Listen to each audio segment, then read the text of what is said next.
Have you ever just stopped and wondered what it would take to totally flip your life upside down?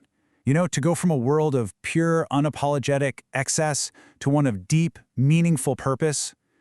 Well, today we're going to dive into the incredible story of Scott Harrison and Charity Water. It's a journey of such a radical transformation that it's actually changing how we all think about giving. And this right here, this is really the heart of the whole story. On one side, you've got a decade spent in the velvet-roped, champagne-fueled world of New York City nightlife. And on the other, a lifetime dedicated to solving one of the planet's most urgent and solvable problems. So, the big question is, how on earth does someone make a leap like that? It all starts where so many of these stories do, at what feels like rock bottom. So let's kick things off with part one, a promoter's breaking point. On the surface, Scott had everything. He was this master promoter, living a life that, let's be honest, a lot of people would dream of. Surrounded by luxury, celebrities, the whole scene. But underneath all that glitter, something was just rotting. His entire sense of success was measured by the price of a bottle of vodka and how exclusive his guest list was. And the real cost? It was his soul. Wow. The honesty in that quote just hits you, right? This wasn't just him having a bad day. This was a full-on internal collapse. He had this terrifying realization that his entire legacy was built on nothing. And that moment, that absolute crisis, became the spark for a complete, life-altering reinvention. So what'd he do? He made a choice that sounds absolutely crazy. He traded the comfort of his Manhattan penthouse for a hospital ship off the coast of West Africa. And that decision, that brings us to Part 2, the Mercy Ship's mission. And out there, on that ship, he was slammed with a brutal, undeniable reality. Think about it. The $10 bottles of luxury water he used to peddle in nightclubs now stood in this horrifying contrast to the literal swamps people were forced to drink from. He started to see that half the diseases, maybe more, half of all the suffering he was documenting with his camera, it all traced back to this one single, solvable problem. And this was it. This was the moment everything changed. The sheer scale of the suffering was crushing him, but that one little piece of advice from a doctor, focus on the hope, it just shifted his entire universe. Suddenly, it wasn't about documenting despair anymore. It was about finding the solution, and then using his skills to promote that. So armed with this new mission, Harrison comes back to New York, but he immediately slams into a completely different and maybe even tougher challenge, which brings us to part 3, solving the trust problem. He quickly realized that people really did want to help. The problem wasn't a lack of generosity. It was a massive lack of trust. People were just so cynical. They imagined their hard-earned donation getting chewed up by administrative costs, fancy marketing budgets, and staff salaries, long before a single drop of water ever reached anyone in need. The problem wasn't raising money for water, it was rebuilding faith in the very idea of charity itself. His solution was so simple it was brilliant, and in the nonprofit world it was absolutely radical. He came up with what he called the 100% model. The promise was a complete game changer. Every single penny that you, the public, donates goes directly to funding water projects in the field. Not 90%, not 95%, 100%, no exceptions. And the real genius is how it's structured. It's a dead simple 2-bank account system. Your public donations, they go into one account, and that account is only used for water projects. Period.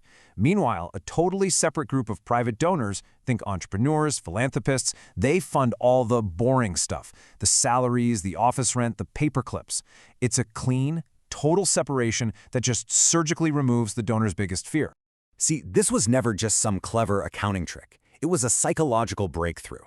Harrison knew. He knew that if he could just guarantee integrity, if he could prove where the money was going, then people's natural generosity would be unlocked. The money, he bet, would follow the trust. But look, having a brilliant idea is one thing. Making it actually work in the real world, that's a whole other story. And this led to a near-fatal test of his commitment. Welcome to Part 4, Engineering a Movement. This is such a wild paradox when you think about it. Imagine you're sitting on millions and millions of dollars that people donated for water projects. But you can't afford to pay the salaries of the very people you need to make those projects happen? The temptation to just borrow a little bit from that big public fund must have been absolutely immense.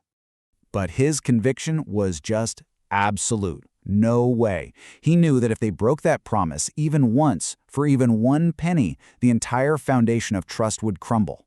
He was literally willing to shut the whole organization down rather than compromise that core principle. And they got terrifyingly close. Their operations account was heading straight for zero. A big, fat zero.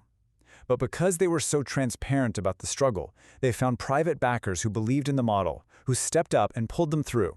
The promise held. After surviving that, they just doubled down. They built this whole system of radical transparency. We're talking a Silicon Valley-style approach to charity. Donors get GPS coordinates and photos of the specific well they helped fund.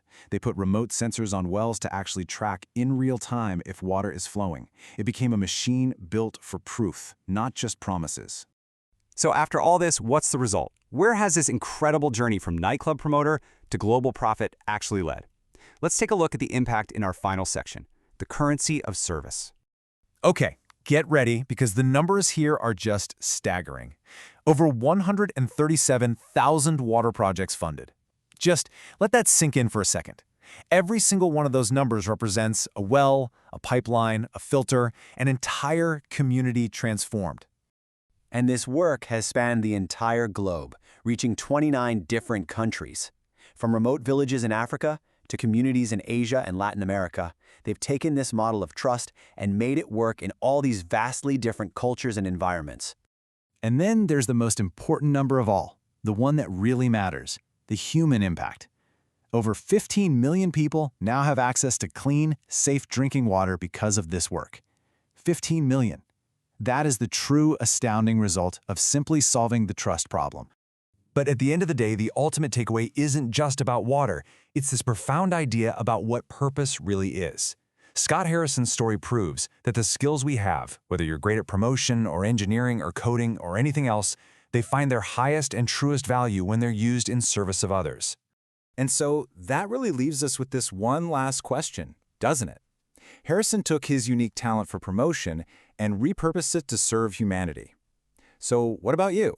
What's the unique gift that you have that, if you offered it up, could completely change someone else's world?